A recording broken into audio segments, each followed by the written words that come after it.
नमस्कार, मैं हूं आपके साथ कविता थपलियाल और आज की हमारी चर्चा हर उस भारतीय से जुड़ी हुई है जो अमेरिका जाने का सपना देखता है, चाहे पढ़ाई के लिए हो, टूरिज्म के लिए हो या फिर बिजनेस के लिए। अमेरिका के विदेश मंत्रालय यानी यूएस स्टेट डिपार्टमेंट ने एक नया नियम लागू किया है और अब शॉर्ट टर्म वीज़ा जैसे कि B1, B2 tourist visa, student visa और अन्य नॉन इमिग्रेंट वीज़ा NIV के लिए इंटरव्यू केवल उसी देश में कराया जा सकेगा जहां आप या तो नागरिक हैं या फिर वैध निवासी। इसका मतलब ये है कि अब भारतीय पासपोर्ट धारक दूसरे देशों जैसे कि थाईलैंड, सिंगापुर या यूरोप के किसी देश जाकर वहां से इंटरव्यू देकर अमेरिका वीज़ा हासिल नहीं कर पाएंगे। अभी तक कई लोग ऐसा करते थे क्योंकि भारत में वेटिंग टाइम बहुत लंबा हो गया था। अब ताज़ा आंकड़े ये बताते हैं कि भारत में अमेरिकी B1, B2 वीज़ा के लिए औसतन 500 से 600 दिन का इंतज़ार करना पड़ रहा है। कई शहरों में ये समय और भी ज़्यादा लंबा है और यही वजह है कि हज़ारों भारतीय अपॉइंटमेंट स्लॉट पाने के लिए विदेश का रास्ता अब चुनते थे, लेकिन अब ये विकल्प बंद हो गया है। इस बदलाव का सीधा असर भारतीय स्टूडेंट्स पर होगा, बिजनेस ट्रैवलर्स पर होगा, जो लोग जाना चाहते हैं यूएस किसी भी काम की वजह से या अपने परिजनों से मिलने के लिए, उन पर होगा। पहले से ही अपॉइंटमेंट बैकलॉग है और अब दबाव और बढ़ सकता है। हमने देखा था कोविड के बाद भी लगातार जो है इसकी शिकायतें सामने आ रही थी। लोगों को साल 2 साल लग रहे थे यूएस वापस जाने में या वहां से भी यहाँ आने में। लेकिन आज का जो शो है उसमें हम समझने की कोशिश करेंगे कि ये जो नए नियम है आखिर क्यों लागू किए गए हैं। भारत में अपॉइंटमेंट वेटिंग टाइम को कम करने के लिए अमेरिकी दूतावास और काउंसलेट आखिर क्या कदम उठा सकते हैं या क्या कदम उठा रही हैं। एक आम भारतीय यात्री हो या स्टूडेंट हो, उनके लिए अब क्या विकल्प बचे हुए हैं। ट्रंप सरकार क्यों लगातार वीजा के नियमों में बदलाव यहां पर कर रही है। थाईलैंड और यूरोप जैसे देशों में वीजा इंटरव्यू कराने वालों पर अब क्या असर होगा, यही बड़े सवाल जो कि हम हमारे मेहमानों के सामने रखेंगे। हमारे साथ एडवोकेट गौरांग पारिक जुड़ चुके हैं, इमिग्रेशन लॉयर हैं, और जयंत दास गुप्ता फॉर्मर एम्बेसडर भी हमारे साथ जुड़ गए हैं। तो आइए शुरू करते हैं अमेरिका के इस बड़े फैसले की गहराई से पड़ताल। आप दोनों ही मेहमानों का स्वागत है हमारे इस शो में। और जयंत दास सर, आप ही से पहले समझना चाहूंगी क्योंकि बहुत ज़रूरी है इसकी वजह समझना। आखिर अब ऐसे में देखिए डिले तो होगा ही, और ऐसा भी नहीं है कि डिले कुछ कम है। यहाँ पर कई दिनों का डिले, 500-600 दिनों का डिले तो वैसे भी हमें दिखाई दे रहा था, इतना इंतजार करना पड़ रहा था। अब ये और कहानी में पैंच फंस गया है। कैसे देखते हैं आप इस कदम को, और आखिर क्यों इस कदम के पीछे अगर मैं रैशनल समझना चाहूँ तो। नॉन इमिग्रेंट वीजा कैटेगरी में लगभग 40 अलग अलग श्रेणियां हैं। और इसमें बिजनेस वीजा के अलावा जो स्पाउसेस ऑफ वीजा होल्डर्स हैं, जिनको जो इंडियन सिटीजन्स हैं, उनके लिए भी ये लागू होगा। तो नॉन इमिग्रेंट वीजा में ये बात सही है, अभी लगभग 3.5 से 9 महीने का समय लग रहा है अपॉइंटमेंट के लिए। और इसको इस समस्या का हल ढूंढने के लिए लोग जा रहे हैं, खासकर सिंगापुर जा रहे हैं, थाईलैंड जा रहे हैं, और जर्मनी तक का की दूरी वो नाप रहे हैं कि जल्दी से अपॉइंटमेंट मिले और वहां से वो वीजा मिल सके। तो यूएस एडमिनिस्ट्रेशन अभी प्रेसिडेंट ट्रम्प के अधीन इन्होंने वीजा नियम टाइटन करने का के लिए कई कदम उठाए हैं। जैसे उन्होंने कहा है कि 18 से 79 इसके अगर इस समय सीमा के, इस उम्र सीमा के बाहर के लोग हैं तो उनको पर्सनल वीजा इंटरव्यू देना पड़ेगा। तो ये भी एक नया कदम उन्होंने उठाया है।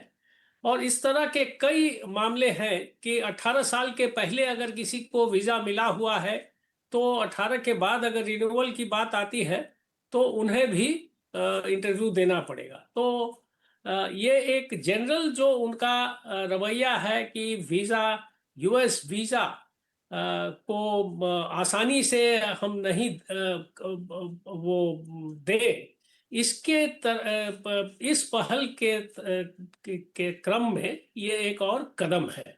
और इससे एक जो नजर आता है व्यापार के मामले में, बिजनेस जो के मामले में, कमर्शियल कॉन्ट्रैक्ट्स के मामले में, इन सब चीज़ों के लिए बहुत समय बिजनेस एग्जीक्यूटिव्स या उनके रिप्रेजेंटेटिव्स का आना जाना बहुत शॉर्ट नोटिस पर ज़रूरी होता है। तो ये सारी चीज़ें जो हैं सो और कठिन हो जाएंगी और इससे व्यापार को झटका लगेगा।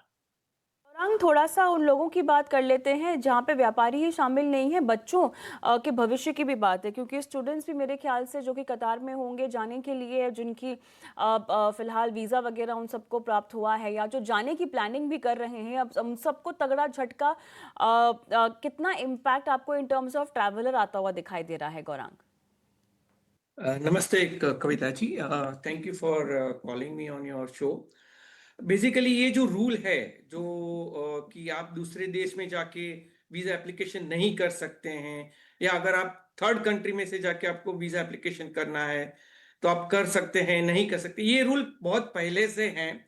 लेकिन यूएस गवर्नमेंट इसको बहुत स्ट्रिक्ट तरीके से लागू नहीं कर रही थी, और इसका फायदा ये ट्रैवल एजेंट बहुत गलत तरीके से ले रहे थे।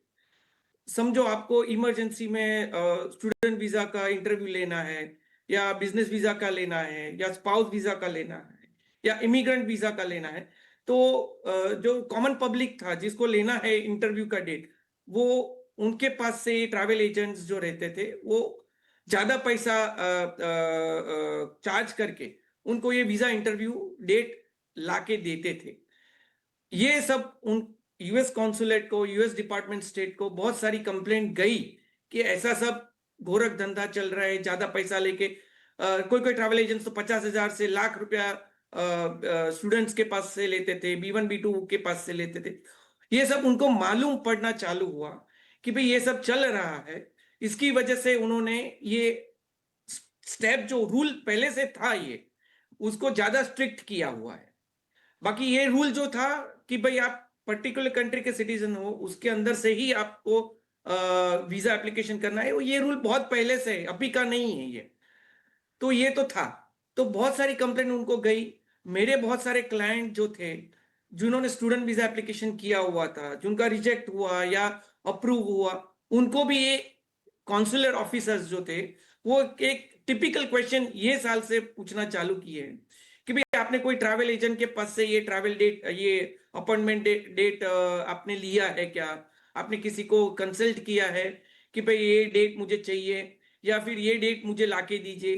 तो ऐसा ये पर्टिकुलर क्वेश्चन यूएस कॉन्सुलेट या एम्बेसी या जो है इंडिया में पर्टिकुलर, उन्होंने बहुत सारे स्टूडेंट्स को, बिजनेस वीजा होल्डर्स को, नॉन इमिग्रेंट वीजा होल्डर को, बहुत सारे लोगों को पूछा हुआ है।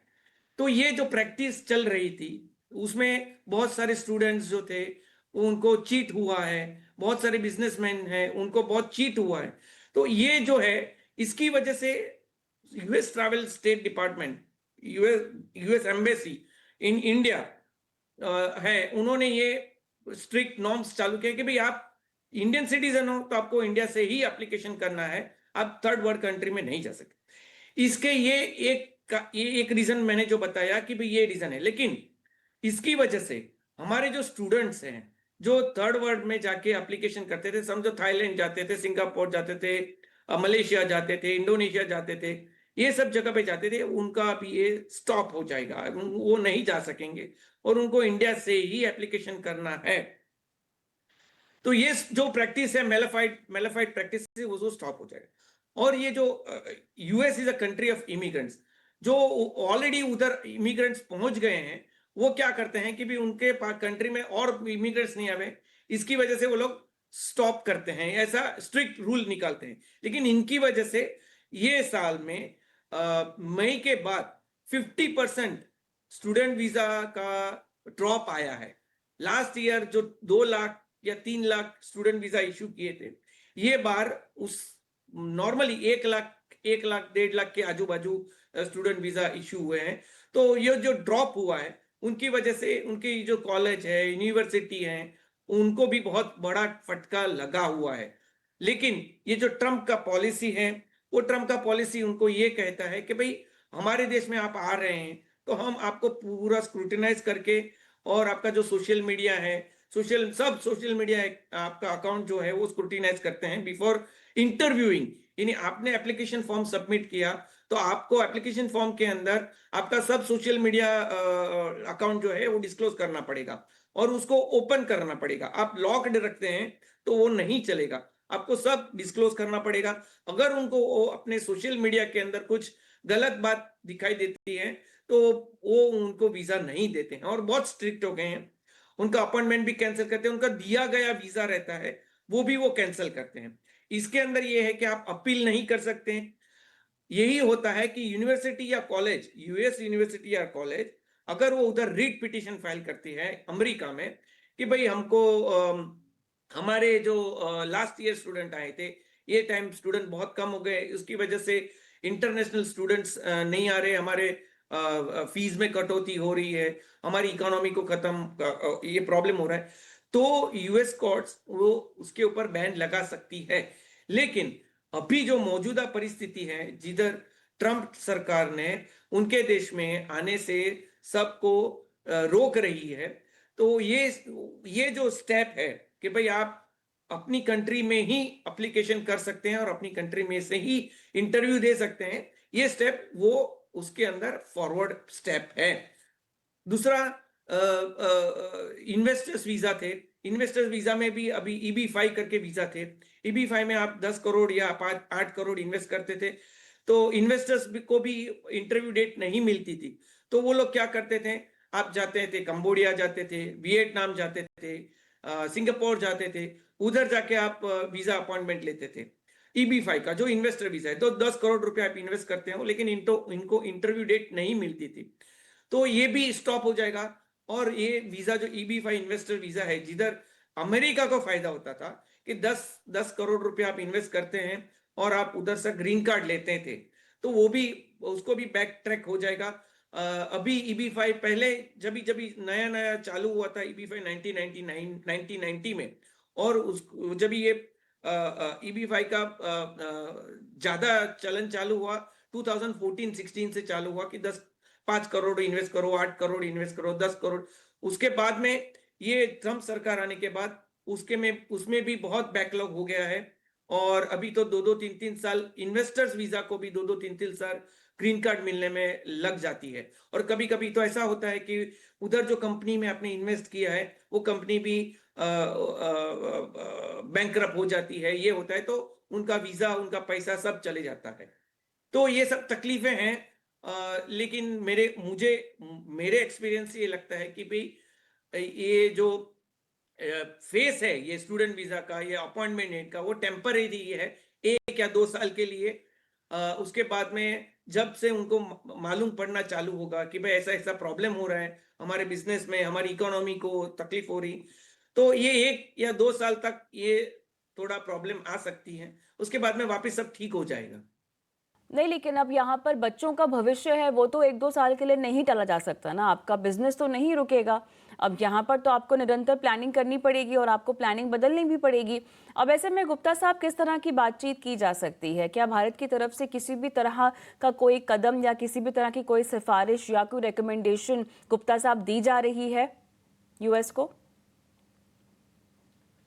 ये जो आदेश निकला है ये बहुत ही 1-2 दिन पहले ही निकला है। सबसे पहली बात यह है, तो भारत भी इसकी परीक्षा करेगा और अपनी अनुशंसा देगा। लेकिन एक चीज इसमें गौर करने की है कि ये सारे विश्व के देशों पर कुछ उसमें अपवाद हैं, जैसे रूस है और एक आध और देश है। बाकी सारे देशों के संदर्भ में ही ये आदेश जारी किया गया है। इसीलिए सिर्फ हिंदुस्तान के बच्चे या हमारे जो पर्यटक हैं या नहीं, लेकिन जयंत साहब, जयंत साहब, अधिकतर लोग तो भारत से ही जा रहे हैं ना। भारत से जो लोग जा रहे हैं उनकी तादाद भी तो आप देखिए, भले ही बच्चे हों या बिजनेसमैन हो, हमारी तादाद तो ज्यादा ही है, तो क्या हमें वहां पर तरजीह नहीं दी जानी चाहिए? ऐसी बात नहीं है कि भारत से सबसे ज्यादा लोग जाते हैं। जहाँ तक स्टूडेंट्स का संबंध है, चीन से सबसे ज्यादा जाते हैं, उसके बाद भारत से जाते हैं। खैर वो एक आंकड़े की बात है। लेकिन ये जो यहाँ से हमारे छात्र छात्रियां जाते हैं, वो जाते हैं कि एक अच्छी पढ़ाई होगी और उसके बाद उन्हें वहाँ रह करके तजुर्बा अपना अनुभव बढ़ाने का मौका मिलेगा। और अगर नौकरी मिले तो वो और अच्छी बात है, नौकरी भी मिल सकती है जिसके बाद वो H1B वीजा के लिए अप्लाई कर सकते हैं। तो ये सारी बातें थी एक क्रम में। अब चूंकि ट्रम्प साहब के आने के बाद से ही नहीं, पहले से ही अगर आप देखेंगे कोविड के बाद से ही यूएस वीजा में अपॉइंटमेंट मिलने में बहुत लंबे समय का अंतराल होने लगा था, क्योंकि उन्होंने स्टाफ की भी कटौती की कोविड के तुरंत बाद से, हिंदुस्तान में खासकर। तो इसके चलते ये अभी 3.5 से 9 महीने का हो गया है। ये एक समय था जब 1.5 साल का था पीरियड। तो ये घटना शुरू हुआ है, लेकिन इसमें भारत सरकार तो ये अनुशंसा जरूर कर सकती है कि आप संख्या बढ़ाएं अपने वीजा इंटरव्यूज या उसके लिए जो तिथि निर्धारित करते हैं उसको, और कम समय के अंतराल पर आप दें। एक चीज मैं और छात्रों के संदर्भ में कहना चाहूंगा कि यूएस के जो अधिकतर यूनिवर्सिटीज हैं अंडर ग्रेजुएट कोर्सेज में, उनके लिए जो एडमिशन डिसीजंस हैं वो पिछले वर्ष के दिसंबर तक लगभग पूर्ण हो जाते हैं। एक आध विश्वविद्यालय ऐसे हैं जिनके यहाँ फरवरी या मार्च तक भी भर्ती की प्रक्रिया चालू रहती है। तो जिनको एडमिशन मिल चुका है दिसंबर में, उन्हें तो पूरा 8 महीने का वक्त मिल जाता है अप्लाई करने के लिए वीजा के लिए। और मार्च के बाद भी 4-5 महीने, तो अभी भी 3.5-4 महीने में कलकत्ता में, दिल्ली में, मुंबई में वीजा इंटरव्यू मिल रहे हैं। तो ये कुछ ऐसी बहुत बड़ी बात नहीं है, ये जरूर समस्या है, कुछ लोगों को असुविधा जरूर होगी। और तीसरी चीज मैं ये कहना चाहूंगा कि अगर आप जितने लोग हिंदुस्तान से अप्लाई करते हैं नॉन इमिग्रेंट वीजा के लिए, उनकी तुलना में अगर देखें जो हिंदुस्तानी बाहर जाकर के कर रहे हैं, तो वो संख्या नगण्य है। जो सिंगापुर, इंडोनेशिया, मलेशिया या थाईलैंड जाकर के अपना आवेदन डाल रहे हैं और डेट ले रहे हैं, उनकी संख्या नगण्य है।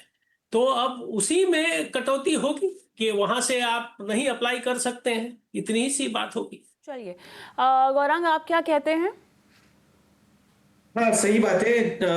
एम्बेसडर साहब ने बोला कि जो बाहर से अप्लाई करने वाले स्टूडेंट हैं, छात्र हैं और बिजनेसमैन हैं, उनकी तुलना इंडिया में से जो करते हैं उनसे बहुत कम तादाद है। हार्डली 5,000 भी नहीं बोल सकते, इतना भी नहीं हो सकता, लेकिन बहुत कम है। ज्यादातर स्टूडेंट्स जो रहते हैं वो इंडिया से ही करते हैं, या तो आप कलकत्ता से करो या दिल्ली से करो या चेन्नई, हैदराबाद, बंबई, ये सब से ही करते हैं। लेकिन जो आपको जो क्वेश्चन था कि आप इंडियन गवर्नमेंट क्या कर सकती है, तो Indian government non immigrant visa के मामले में कुछ नहीं कर सकती। जो यूएस सिटीजन रहती है, जो यूएस कॉलेज रहती है, उनको एक रिट पिटिशन फाइल करना पड़ेगा यूएस कोर्ट में। जैसे अभी टैरिफ जो बढ़ाए हैं उसके अंतर्गत यूएस सुप्रीम कोर्ट में बिजनेस जो हाउसेज हैं उन्होंने किया है, वैसे ही यूनिवर्सिटीज जो हैं, कॉलेज हैं, उनको रिट पिटिशन फाइल करना पड़ेगा कि भाई इसकी वजह से हमारे इंटरनेशनल स्टूडेंट्स का जो इनफ्लो था हमारे यूएस कॉलेजेस में, यूनिवर्सिटी में, वो बहुत कम हो गया है और उसकी वजह से हमको बहुत फाइनेंशियल और ये सब तकलीफें हो रही हैं। और ऐसा एक रिट पिटिशन कोलंबिया यूनिवर्सिटी वालों ने भी किया था और उनको ट्रम्प का जो ऑर्डर था उसके ऊपर स्टे ऑर्डर भी मिल गया था। ये जो कोलंबिया यूनिवर्सिटी में वो पैलेस्टीनियन का जो चल रहा था उसमें बहुत सारे स्टूडेंट ने पार्टिसिपेट किया था और उनको ट्रम्प गवर्नमेंट आई जनवरी के बाद, उसके बाद उनको बहुत सारे स्टूडेंट को उनका एडमिशन कैंसिल किया था, ट्रांसफर किया था, फंड बंद कर दिया था कोलंबिया यूनिवर्सिटी का।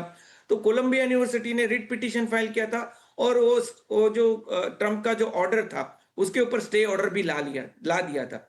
तो वैसे ही यूएस यूनिवर्सिटीज हैं, कॉलेज हैं, वो थ्रू कोर्ट्स आप ट्रम्प गवर्नमेंट जो है उनके ऊपर प्रेशर डाल सकते हैं। बाकी इंडियन गवर्नमेंट रिक्वेस्ट कर सकती है, उससे ज्यादा कुछ नहीं कर सकते हैं वीजा के मामले में, because it's a description of the US government, you can not impose something on them. Gaurang, थोड़ा सा नुकसान के लिहाज से मुझे समझना होगा। अब जिन लोगों ने अपनी टिकट्स दूसरे देशों से करा कर रखी हुई है वो तो जा पाएंगे ना, उनको किसी तरह की रोक नहीं है। अब जो नई रिक्वेस्ट होगी हम उसकी बात कर रहे हैं। हाँ जी, अभी सितंबर 6 के बाद जिसको जिसको करनी होगी उसको उनको उनको है ना नया अपॉइंटमेंट लेना है तो इंडिया से ही लेना है, इंडिया के बाहर से नहीं ले सकते। लेकिन जिनका ऑलरेडी शेड्यूल हो चुका है उनका कैंसिल नहीं होगा। तो ऐसे में अब किस तरह से अपनी प्लानिंग को कॉस्ट इफेक्टिव तरीके से बदलाव किया जाए? किसी को अगर इमिडिएटली जाना हो, बिकॉज प्लानिंग तो लोगों की हो ही रहती है, अब वो बहुत बड़ा झटका आ जाएगा लोगों के लिए। नहीं, इसमें भी एक है, अगर आपको बहुत इमरजेंसी में जाना है या फिर 1 महीने के अंदर किधर किसी को इमीडिएट बिजनेस मीटिंग में जाना है या कोई बीमार है मेडिकल उसके अंदर, तो आपको एक ऑप्शन अवेलेबल है।